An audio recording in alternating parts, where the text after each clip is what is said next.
Hello everybody, my name is Troublemaker. And I'm Rangru. And this is the ESL October Finals. First we have playing as the blue NATO, Pikuachu and Yakkuke Kazi, and they are SAM. And on the red trunks in the NATO Op4 side, this is a NATO on NATO match. We have Shazbot with Daisy Walker, RZ Right X, and Sieksa. And the map also is Opdal. The Opdal East. Ooh, lots of fun here. Lots of fun.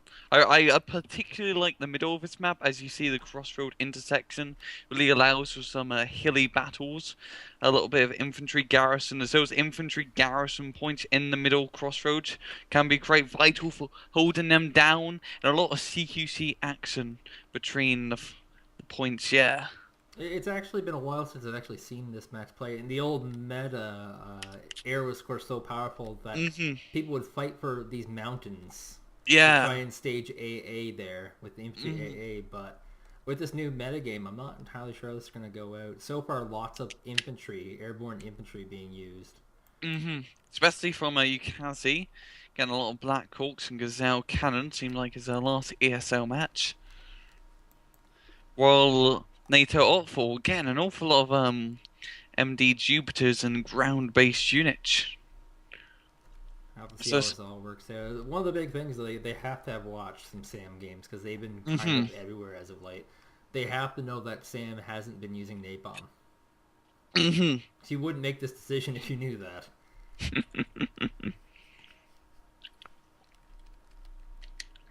Also some mortars being brought up from NATO Op4. Quite a bit of AAA as well.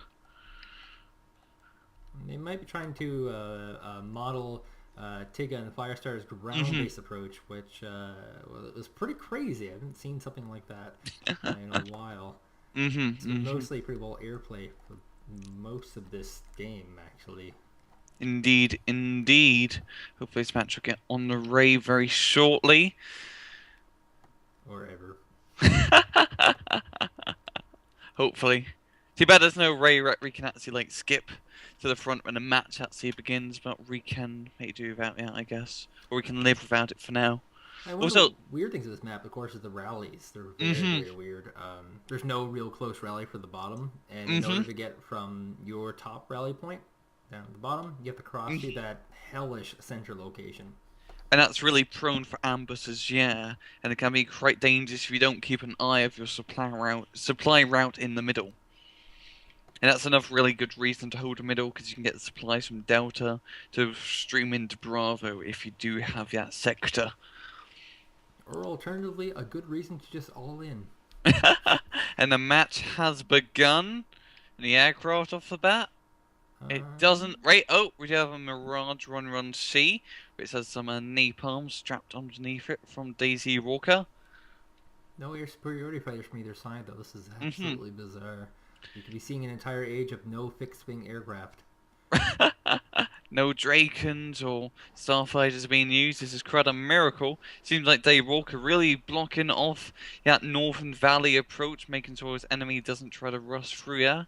But it shouldn't really matter too much for Pikachu, as he has Black Hawks. Nothing particularly risky there. Just not losing his napalm bomber. We'll keep it for later. Not a terrible move. Yukazi really getting right up into Bravo with his Black Hawks, while Sieksa only has 2 Hueys to countermatch that helicopter attack. Those Hueys are not going to be in for a good day. And Yukazi is going to be landing the Black Hawk. The infantry are going to get into the town and get the garrison positioned at the start. We do have a flak pan to move it up. And a mortar to Roland. It's the only really things stopping them against a helicopter assault. That Mara Roland can do an insane amount of damage if Yukazi doesn't micro-right, though. He has to get those gazelles spread out and attack. Even troop transports are actually getting some shots off on the gazelles. But they seem to not be doing too much damage. They're actually pretty well spread out, the gazelles, I have to say. But oh, the flak panda's going to move up and starting to pick them off run by run.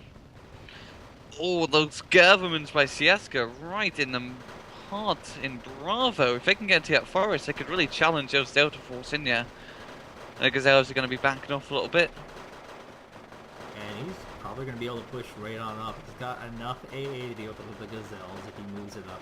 He has enough hardened hard infantry and tanks to really support this. There is a leopard in the area somewhere. Indeed, indeed. If you look over to the crossroad, you see it's a bit of a napalm battle, yeah. Pikachu using some A7 courses to keep off the Herm of Amendnich from Day Walker from getting into that town, and Light Rifleman doing a very good job holding those two little infantry garrison squares, yeah? It could be a massacre, actually, if they're not able to get enough of the Light Rifleman. Looks like they'll be able to keep that position. And there's also 60 Hambarsmen in the woods there, just kind of chilling out, not joining in the fight. Indeed, indeed. And Napalm's also been very good in the bottom here. Knocked out all those infantry and blocking their route off down that road. Could be a big stalemate at Bravo. We have a VABPC command coming in, and there should be a Centurion command tank on the way as well. That'd be quite good. Really odd choice. They chose their main base to have a Centurion command as well. Yeah, that is a bit odd, because you wouldn't really think you need a command tank here, because that's a lot of money for a command tank, especially a Centurion. I think that's like 170 roughly. Well, like a Rover, little Jeep CV would only cost 100. Well, it looks like there will be contact here for blue for a little bit. Might be able to get that bleeding rolling just a little bit, just enough to give them a small lead. And this could either be a really, really boring match and not go anywhere, or this could be the most intense battle for the middle possible. It's hard to predict right now. Yeah. I really like how Sieksa managed to actually capture a part of the side in Bravo. I really thought Yakkuke was just going to completely blitzkrieg Bravo by getting all infantry positions in Bravo and the forest and taking more of the front end positions, but I really like how Sieksa really pushed in and giving Yakkuke a bit of a hard time, not letting him completely have that point. Well, having said that, both of his AA just got wiped out on the second flank, so he has no more way of defending against these Gazelles, who are actually just going to push through. Whoa! This is a little bit. It's not even a critical mass. This is only 3 Gazelles, and he's going to try and go for blood here. There is a Centurion cutout in the open. A Freedom Fighter is coming to intercept. This could be pretty massive. Indeed, indeed. The Freedom Fighter is coming in. It's firing off some AA missiles. Oh, knocking out 2 of the Gazelles. Grizzly is firing and revealing its location. That's a huge mistake. A flag has gone down. Yakkuke has identified the location. If it's not destroyed by this helicopter, a bomber should follow up. Will a bomber show up? He's going to move the Grizzly. Smart move. The Centurion is going to keep paving through. And no bomber actually connected. So good luck there on the part of Sieksa. Ooh. Indeed, indeed. Very good luck. Yeah, Grizzly just surviving with half of its HP left. Seems like back down and across Day Walker really wanting to get those light riflemen and Herbermans out of that little residential area. Yeah, it's a residential area. Moving up some Herberman netties. Also some Zippo tanks along the northern hill. As you can see, trying to get those Mortar 2 Rolands. I think Day Walker might just have enough to knock out his infantry in the residential areas, as you can see. I mean, in the old metagame, they would be fighting for those little towns, but with the way it's working right now, he's going to be able to push into this wooded location and completely stop reinforcements. Indeed, indeed, and also it'll be a pretty good staging area into Delta.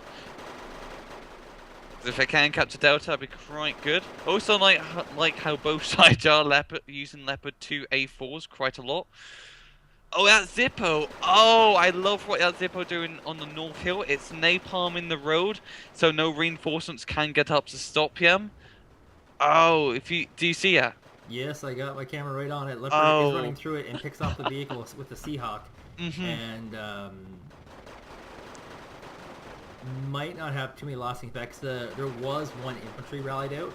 It looks like they manually changed direction of it so they can avoid this middle location altogether. Indeed, indeed. And a little bit of a Leopard spar-off happening right now. This is completely RNG based. Who wins this? I think Pikachu's going to win. He has more HP. But Day Walker's run is going to reverse out of here. And another Leopard 2 pulls up. Oh my god, no health. Oh, wow. With 2 HP left. It barely gets out of here. He needs to resupply ASAP. Another Leopard 2A4 to take on another Leopard 2A4. There's so many Leopards. That's the one thing I really hate about NATO. It's like they seem to have way too many kick-ass tanks. And you go to Pact, it's like, well, we have our T-80s and our T-80Us and our T-80 goodbyes, and like they have a lot of T-80s. Yeah, NATO has a lot more variety in terms of their tank force. There's Abrams, the Leopard, the Challenger, the Chimera. Oh, so many different types of tanks to use with many different types of gimmicks. Well, Pact, it's the same gimmick all around. Long range, lots of firepower, and ATGMs on their tanks. They are quite good, in open fields. Actually going to burn his own forces alive to get the majority of the Panzer Skites out of there. And both are actually vacating the area because they realize, like, we just bombed ourselves. That's stupid. Oh, but he didn't manage to knock out all the infantry finally in that little residential area, so if he can get some more infantry reinforcements up here, he can hold out for himself, which would be quite good. And the position war is, even though they're not technically winning right now, the position war is actually going to the Shazbots, who just, they have the supply lines, they can challenge bottom, they can pick up a lot of units, and I mean, this bottom's going to be pretty isolated for a long time. Indeed, indeed. If you notice down south, we do have a little bit of an assault from Sieksa, moving some government out into the open. Seems like trying to get them into that little wood lumbering area.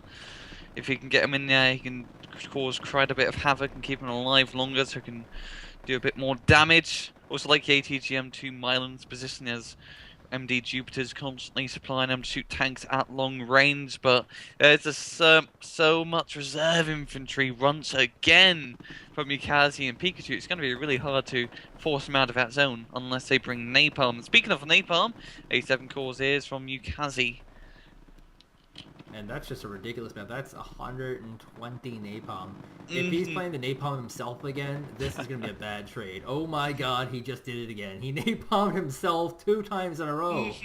What's going on here? I think he really doesn't care about his troops' lives, to be honest. And he gets a big napalm on the Centurion, which is going to be forced to move and bleed a little bit more. There's it's actually not much here for Red at all. Yeah. You can't actually defend any kind of push at all of any sort. Yeah, all he has is that Milan 2 and, God forbid, his Centurion tank. Oh, he does have an M1A on Abrams moving uphill, but that is about it. I have to admit, Yukazi's force is basically just infantry, so out in the open, they won't do entirely well. No, that is entirely true. I'm thinking these napalms are just being too effective right now. They're just... He hasn't lost any of his bombers yet. He's been picking off radar-based AA with SEAD fighters. He's been just bombing every single cluster of infantry, every single tank, every single vehicle that he can. And here comes another wave of Corsairs. Oh, bloody hell, you can't see really loving his Corsairs. Using them quite to a good effect.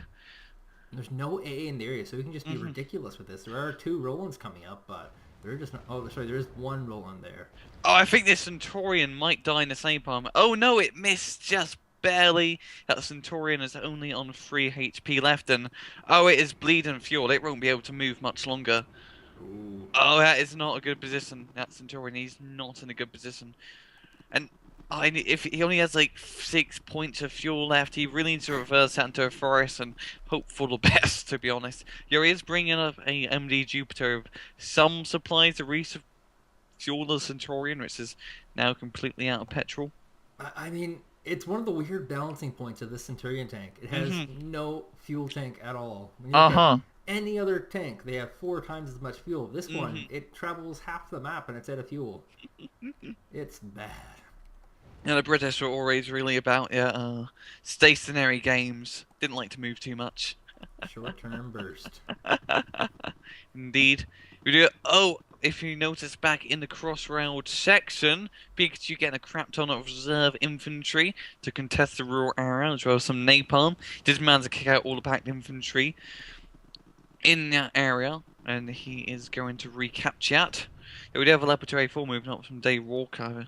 It won't be able to do too much here against all this infantry. Too much infantry.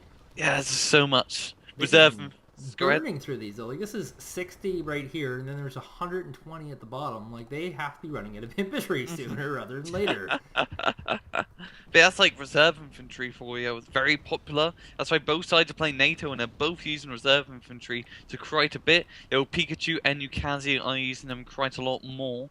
And because of it, I can just get so much infantry, fan them around. It's hard to route out just that many units that are hard to find. It's almost like guerrilla warfare. Well, speaking of guerrilla warfare, they do have like another 20 of these reservists running through the mountains. Oh, I see. And they might be trying to do a reinforced block. There is stuff there to prevent this, but dear lord, they are just really aware of this map. They didn't go directly to the reinforcement line. They kind of zigzagged through to get to here.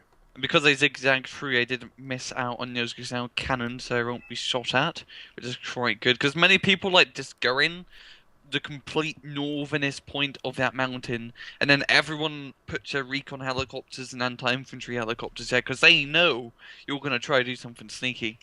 Now, they're not going to do a terribly high amount of damage, but they should be able to do some, and it should be cost-effective. I mean, this is a 5-point unit they're throwing away. They can kill some vehicles, they can kill small arms tanks.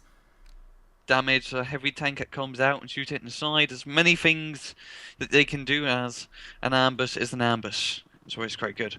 Also, I do have 8 RPGs with a bazooka, so they can stay there for quite a bit, as most other units only carry 6 to 4 sometimes. Oh, that one is out in the open now. It's going to get spotted, and it seems like it's going to get knocked out with relative ease. Yes, infantry deployed super fast. Just kind of goes to show the amount of skill we're looking at this level of play. Yeah. This guy clicked on a part of the map without looking on the map, and he just immediately reacted and got this done. A lesser player would have lost probably both of these vehicles. Indeed. I'd a Thunderbolt if you just saw coming right in. I don't know how it managed to survive under so much AA fire, but it did. Really proven to its A10 has 2 armor stats, right? But something crazy to say. Yeah, it's like 1 or 2. In the south, we had 2 vehicles, the tank and a new command showed up. And they were actually simultaneously destroyed. That's really weird. The current meta, of course, is to get an extra command on a base, reveal it, so that they kind of target it, and your actual one is kind of safe. And, yeah, they just destroyed both of them simultaneously. Indeed. So now they're going to be gaining some more points. Zaneto is currently in the lead. The point department, as I should really say. I do really have Bravo to themselves. There's not much from Sieksa in here to really defend it. If all he has to do is really piss up now, and he could have his own Bravo sector to himself, Yakkuke. And he can also take Echo. There's really only a few riflemen in the area, not too much. And with them having basically control of the middle as well, and they're pushing that mountain hard. And They're being very aggressive, I have to say. And it all kind of comes down to the fact that they're... and they, I mean, Pikuachu and Yakkuke have been really good at targeting down AA. They've been picking it off, and, I mean, if you look at the bottom, they rallied in an extra 3 AA post-game, which is really rare. He is starting to move up some infantry down in the south, some Herv-Manettis. He's going to get destroyed by the Hueys in the air, and the light riflemen. Have some more riflemen moving up some Sieksa. Really comes down to how much will those higher Havermen do before they get destroyed. They are very cheap, like 5 per infantry, 5 to 10. So really easy to just throw away units that you can get killed, and it won't make too much of an effect in the game. Certainly not. Light riflemen, of course, are not the guys you want to lose in this kind of battle, though, because they have that really super powerful Dragon rocket launcher. They're not a real anti-infantry squad by any means. Indeed. That Dragon launcher, absolutely brilliant at taking out lightly armored targets at medium range, as it does have a 1500 meter range, where most RPGs only have 500. So really having that 3 times extra advantage, and range is huge when holding the town, as you can stop napalm tanks even getting nearby, and really saving your infantry a lot of hassle. And their infantry just continue to roll out here. These decks, I have a way of playing, and everyone else has a way of playing, and I'm a big fan of the balanced deck. I love, because you have to prepare for everything. Indeed. But these guys, they're all about preparing for everything by having infantry, which prepares you for everything. It's really bizarre. Yeah, like, both sides are really using infantry so much. Like, the only tanks that you've really been seeing use are Leopard 2A4s and M1A1 Abrams, which are super heavy, expensive tanks. You haven't seen any medium tanks being used. But this infantry's really been the playstyle of choice for both players, and reserve infantry in that fact. I mean, one of the weird things that I found is that in these infantry-heavy builds, that people haven't been playing like Shazbot, who of course been getting early artillery in anticipation for this infantry. Whereas when you look at, say, SAM, they don't have any artillery at all. Not even any mortars. Yeah, mortars are great in this cyber scenario, because they can fire fast, they can fire effectively, and they do a crap ton of damage against infantry. A crap ton of damage. Especially in the open, where there's so many of them in woods right now. Ridiculous amounts. So many, you can just pick them all off run by run, and really just cause a lot of hassle for your opponent. And causing hassle is usually quite good. Indeed. Looks like we're going to see a little bit of a lull. We don't usually get to see this much, and good pick-off on a lot of these fighters. Not losing a single one. Lost some napalm bombers. Hasn't been losing these really expensive Thunderbolt 2s. Yeah. Which have just been insanely good. Picking off AA, they just picked off a couple of vehicles there. Really good airplane micro here from Sieksa. Yeah. Both sides have really been using airplanes quite effectively, but SAM in particular, I mean, they're using these A-10 Warthogs, keeping them alive and using them to destroy infantry and gun runs. And not many people like to gun run their A-10 Warthogs due to the fact you keep them and make them fly over enemy airspace, and because they're over enemy airspace and they're bloody slow, they're going to get hit up quite a lot. So just really interesting how he's using the plane to such great effect. I love it. Even on napalm as well. Not even just using it to kill infantry, but making vehicles move out of their position and then knocking them out with an ATGM Milan F2, which is Roland is going to be a victim of. I love it. Indeed, and I mean, there's only so much AA in these decks. Eventually they're going to run out, and it's going to be a classic play, because in the original, the very first metagame for the game was, I'm going to destroy all of your anti-air, and then I'm going to steamroll you with helicopters. That was the original game. Yeah, that's what it seemed like Sam is doing right now. They're using that Raven to great effect to keep knocking out the Mortar 2 Roland, which are radared, and just flying them in, knocking out the radar. They're really making Shazbot's time at the moment very hard. Well, good God. Pikachu and Yukazi do have quite a lot of AA as well, so they're running in that department. And God, this constant airplanes coming out from both of them. Like, now fighting Falcons in the south from Yukazi to destroy infantry in the forest. And I mean, he's got these Thunderbolt 2s just sitting on standby. The second that any kind of radar reveals itself, he just goes in there and strikes. Pay dirt right away. This good old run-2 punch. Things are getting really bad for Shazbots. Infantry are actually moving up into the woods north of Bravo and will in fact wipe out that AA position. There is a Leopard 2A4 to guard it, however, so maybe not so easy. Yeah, and it seems like he's reversing his AA and the Leopard 2A4 as they are doing a roll-in retreat. While shooting at the infantry, it's do try to get closer ever so slowly. But yeah, Shazbot are really on the defensive at the moment. They need to pick up their game. They need to do a counter-attack now. But I don't really see them doing it. It's just so much stuff from Yukazi and Pikachu. It's just everywhere, defending every point. I really think they might win this match. Well, I mean, that's one of the big pinnacles of good players, that a good player doesn't just take his position and sit on it. He takes his position and he takes more. He makes you regret ever trying.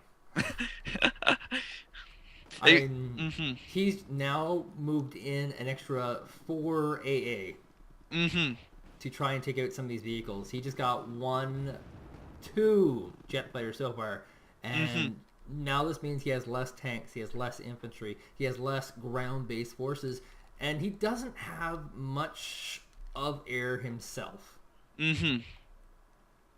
So getting all this AAs is actually only going to benefit Sam even more, unfortunately.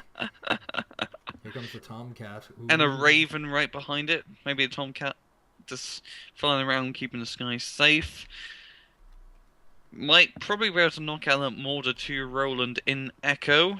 It's going to fly over, and maybe even Flak Panther as well. Got 1 pot shot, 2. Not just circling around, trying to get the second shot off. Yeah, it goes. He actually use that Raven very conservatively, not dedicating itself completely, but having it circle around his own AA net so he can long-rangely pick off the AA unit, which is quite an awesome tactic. Abusing that really great turning range too, like just perfectly practiced play from basically what has now become 2 professionals, because they're in the finals for a 500 euro tournament. And 500 euros, where you can get a pretty good fish and chips with that. But yeah, 500 euros is quite a lot. Divided by 2 players, that's 250 euros in American dollars. That'd be like 400. I think it's actually 1 and 1 now, because the American dollar is so pitifully weak. So that'd be like... Go ahead, sorry. I think the Canadian dollar, the American dollar, and the euro are all 1-1-1 now. Ooh, I did not know that. Yeah. So it's a $250 plate of fish and chips. That's one expensive. Britain's expensive. Yeah, it is, mate. It is. But yeah, that's actually quite a good amount of money, I have to say. But these guys are like in Japan, I believe, so it'd be in yen. So well, I think they still get euros. But they can't use euros in Japan now. So they're going to have to... We might be seeing a little bit of an all-in coming from Sieksa. He's rallied out a lot of helicopter airborne infantry. He might be trying to do a mini Raining Man attempt. It's very, very fortified what he's going against, so I don't know how this will work out. There's a lot of AMX-13 O'Neills. Oh, never mind. He's actually evacuated him. It appears he's just run out of infantry. And he'd have to get them in the helicopters and land them instantly. Oh, he just complete rave of infantry in that forest. Just combing the forest, quite literally. And they're going to push up together in a big, giant mothball, and I hope they can do something, but I don't know what they'll do. I do like how he kind of spreads them out all across the forest, so if an napalm was to drop, it won't knock out like 4 guys and run it, only knock out 1 to 2 squads. In like one bomb in one. It's a very risky, slow maneuver, though. I mean, this is going to be very slow. It's going to hit in 45 to 50 seconds. There's lots of time to react. That's why these infantry rushes are not terribly effective. But if he can get a go to it, it could do something. It can maybe put up and cause a bit of havoc.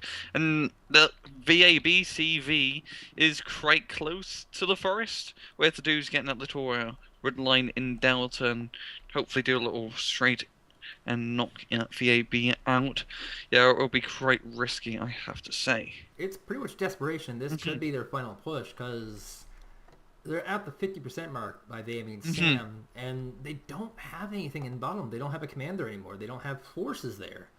Yeah, it's a complete bare bones army. A skeleton closet worth. He's got his Gervais men. I believe it was Norwegian. Just standard Norwegian infantry. When I'm reading names like this for the first time, and this is the first time because this is a really obscure unit, sometimes I feel like an old man, like adjusting my glasses, like, what does that say? The A and the E are stuck together. Yeah, the A and the A is a wee bit tied, so it's leaning on the E for some support. Tactical language. Yeah, but yeah, some of the like Scandinavian names are really hard to pronounce, like Hermanyamanettis. I mean, especially the Danish units. The Danish language is very weird to pronounce, very weird to pronounce. As the words sound like gurgled up rubbish, to be honest. No offense to any Danes. Well, it is the base of the English language, so. But yeah, this is pretty slow and anticlimactic. Mm-hmm. It's a long line of red. There's actually a lot of infantry being still rallied out. Mm-hmm. No, sorry, AA being rallied out, not the appropriate unit. A lot of this will come down to reaction time Mm-hmm. and what they have available. Because Shazbots, they don't have infantry; they have airborne infantry. Mm-hmm. So, what could Sam possibly have? Possibly nothing. Yeah, indeed, indeed. Just getting up into line. They're probably going to spot the infantry or the red line of infantry before you even get to the base, as the Herfmans are all spread out. So that will give him like a good 20 seconds to buy some units and react. And oh, seems like he's starting to move up some light riflemen. The first wave of assault, the rest of the government starting to move up, and this could be the final push of the match. He's got great positioning here. The light riflemen are going to go to the front, and they're going to try Mm-hmm. and wipe out vehicles and tanks with their Mm-hmm. rockets. And then they have all these infantry coming in to try and close the gap, kill the infantry, move on through. Mm-hmm. But Pikachu managing to unload some infantry right at the spawn point. He has a lot of Hervmans that could be enough to really counter Dave Walker's forces, right? Yeah. All I know is this is going to be a last-minute cheese. Everyone has to expect some Mm-hmm. sort of last-minute cheese, and this is, I Is guess, this it? something he planned for. Mm-hmm. Not even going to kill any of these isolated units. Just going to keep pushing on through, walking on through. There's lots of helicopters they're not using right now. Mm-hmm. Looks like they're finally lifting off and join the fray. Not a ton of AA in the area, but then again, they did just rally in some AA, so. Mm-hmm. Also, heavy hogs being brought up from Yukazi. It's just going to really rain down the grenade launcher fire. And those light riflemen have mentees. That is not good. If we look a little bit down on the other side of the hill, the governments are making a little bit of progress, but they have run into some Hervermans. And the heavy hogs are just really sealing in the deal. They are putting a nail in the coffin for his infantry. They're just so great. Sorry, go ahead. This could be it. This could be the very much end of October's finals. Mm-hmm. It's an interesting tactic, though. It reminds me of these World War One. Yeah. They made a couple of them in the 90s, and the whole thing was insanely slow turn-based play with infantry in perfect lines. Mm-hmm. And that's kind of what we're seeing, just kind of how the game sort of worked out. It's like over the trenches into the breach type tactic. Just one long line of infantry charging against a heavily enemy fortified position and then getting decimated. Very much a World War One tactic. I'm pretty sure they had napalm World War One. Realistically, like a napalm bomber at the reinforcement point, the time off with this would have been perfect. But I don't know if this is practiced well enough for this to work, unfortunately. Yeah, Black Hawks flying over are going to get shot down by the AMX Snarls, and there they all go, not doing too much. Fighting Falcon also being brought in. Sam's going to use that advantage to start bombing the infantry now. So some napalm being dropped, it seems. Or was that just fire from explosions? I think that was just explosions. Yeah, I think it's just explosions, yeah. I mean, a crash helicopter, when it lands on top of a vehicle, does do damage. Oh yeah, because like when something blows up, it does HE damage all around it. Yeah, it's a little weird and a little cheesy, but yeah, that's it. That's it. Dave Walker surrenders. Sieksa joining him as well, and Pikachu and Yakkuke are the victors. Just overwhelmingly decimated. Mm-hmm. And this is not a noob team. No, definitely not. They're in the finals. They beat. Attempt to say no unit to get here, so they're really good. Mm-hmm. These are like the best that Wargame has to offer. So this is quite a very high level match. And both sides using NATO and using their tactics to create row.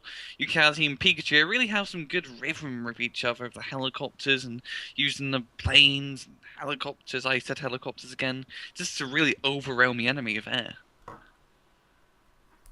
So that was pretty good finals. Next week is week 7 of the ESL, I believe. Yeah, I believe so as well. Yeah. And we actually had a lot of new players in the game. They had a sale recently, and the game sold really, really well. So maybe it'll be even more crazy next week. New players doing new cheese. Yeah, it's been a huge spike. Like beforehand, it'd be like 300 players on a like online. Now it's like 1,000. Huge spike, like three times the amount of players. It's brilliant. The EU time is crazy. It's like 1,600, 1,700 players at peak. Indeed, indeed. So yeah, this has been Rangru. And it's Troublemaker. And see you guys next time. Take it easy.